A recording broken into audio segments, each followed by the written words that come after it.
Assalamualaikum warahmatullahi wabarakatuh. Hamdan wa syukranillah, amma ba'd. Perkenalkan, nama saya Muhammad Rizky, NIM 23034200067. Pada kesempatan kali ini saya akan menganalisis yang dimana untuk memenuhi tugas dari Islam aplikatif tentang agama Islam yang cocok untuk Indonesia. Dilihat dari segi sejarah secara geografis dan sosial budaya, Indonesia merupakan suatu yang struktur dengan beragam keberagamaan yang ditimbulkannya, disebabkan oleh kondisi sosial budaya dan geografis Indonesia yang beragam dan sangat luas. Secara geografis, Indonesia memiliki 17.000 pulau yang sebagian besar dihuni oleh beberapa kelompok yang dimana masyarakatnya masih membentuk suatu yang bisa disebut dengan kearifan lokal atau lekat dengan ras.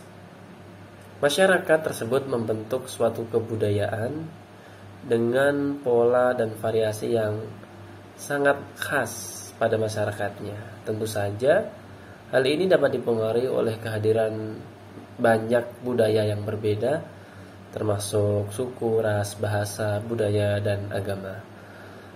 Keberagaman etnis, ras, bahasa, budaya, dan agama di wilayah Indonesia merupakan hal yang penting dalam sistem pendidikan agama, yang dimana dapat diakui perbedaan-perbedaan tersebut sebagai potensi dan aset yang dapat membawa dampak positif serta-merta untuk kemajuan, dan bukan sebagai sumber permasalahan dan konflik yang berlarut-larut.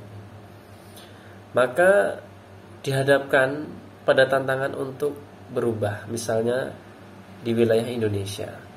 Selama beberapa waktu ini banyak sekali terjadi peristiwa dan fenomena sosial akibat adanya perbedaan dalam keberagamaan.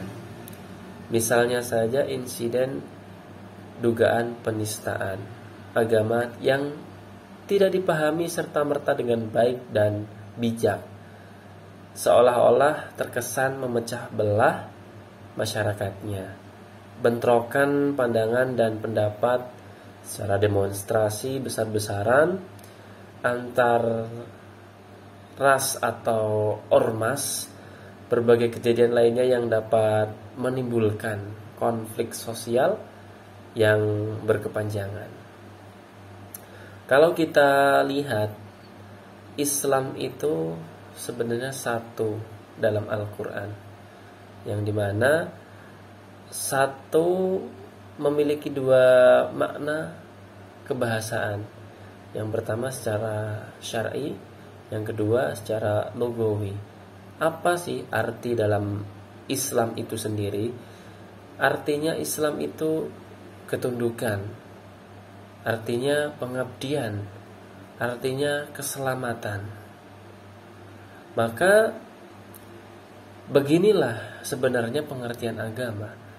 Bahasanya sudah menjelaskan yang mana agama terbagi menjadi dua cabang, yaitu adalah agama Allah dari zaman Adam sampai dengan Nabi Muhammad SAW. Namanya juga Islam. Yang kedua, khusus agama yang diturunkan kepada Nabi Muhammad SAW, itu juga Islam. Namun Islam di Indonesia yang terkenal ada Muhammadiyah, ada NU, itu hanya masuk ormas saja. Sedangkan ada yang misalnya Islam Ahlus Sunnah wal Jamaah, itu juga bagian dari Islam. Lalu hanya menegaskan saja, tapi itu bukanlah Islam yang berbeda. Tidak pernah ada yang berbeda di sebelahnya, termasuk Islam Nusantara. Begitulah yang dikatakan ketika mereka bilang itu adalah ekspresi Islam di Nusantara, tidak menerima penggunaan batik. Maknanya, saya menghormati ekspresi Islam di Nusantara, karena ekspresi berbeda-beda itu hal yang lumrah dan wajar. Jadi, bagaimana kita bisa toleran dengan pilihan orang masing-masing. Misalnya, contoh di Arab Saudi itu tidak ada halal bihalal, tapi di Indonesia itu dilakukan. Ya karena bisa dirujuk dari kultur budaya. Perbedaan lainnya, misalnya di Indonesia, Islam Nusantara Wahyu yang dimana semula diperuntukkan bagi masyarakat Indonesia, kemudian didesain seolah-olah melambangkan malaikat yang dimana ditempelkan di batik, maka itu juga bisa menjadi dakwah yang dimana tidak masalah, yang penting ada tujuan untuk dakwah.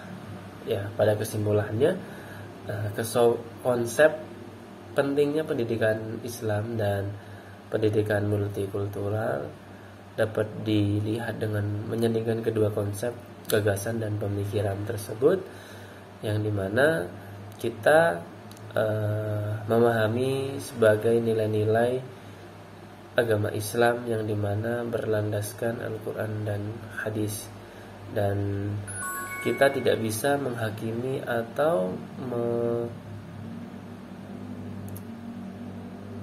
hakimi bahwa Islam itu satu atau Islam ini yang afdol ini, yang afdol itu, tidak bisa. Mungkin cukup sekian dari saya, kurang lebihnya mohon maaf. Assalamualaikum warahmatullahi wabarakatuh.